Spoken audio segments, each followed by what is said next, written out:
5 நிமிஷத்துல என்ன நடந்திருக்க வாய்ப்புகள் இருக்குது சார்?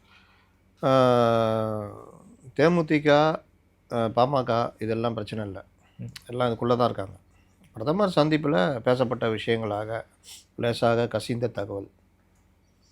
தாவேகா பற்றி என்ன, கூட்டணிக்குள்ளே வரணுமா வேணாவான்றதை முடிவு பண்ணி சொல்லுங்கள். கூட்டணிக்குள்ளே வரணுன்னா பேசிடலான்ற மாதிரி தான் ஒரு சிக்னல், கிரீன் சிக்னல் கிடைச்ச மாதிரி ஒரு தகவல். ஓகே. ரெண்டாவது, அண்ணாமலை பற்றி சில விஷயங்களை இவர் எடப்பாடி பழனிசாமி சொன்னதாகவும் தகவல்.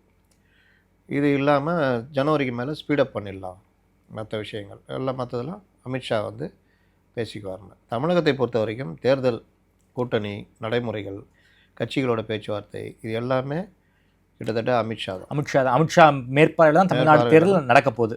நிர்மலா சீதாராமன், நம்ம இவர் நயினார், இந்த மாதிரி தான் போகுது. கூட்டணி கெடுக்கிற வேலையை அப்பப்போ அண்ணாமலை பார்த்துக்குவார். இந்த வேலை தான் போய்கிட்டு இருக்குது.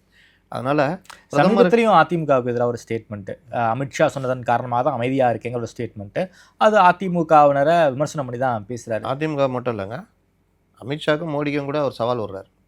நேர்மையாக இருக்குது, நல்லா இருக்குன்னு தான் இந்த கட்சிக்கு நான் வந்தேன், அதில் எனக்கு இது இல்லைன்னா தூக்கி போட்டு போயிடுவேன்றார். போங்களேன் பார்ப்போம்.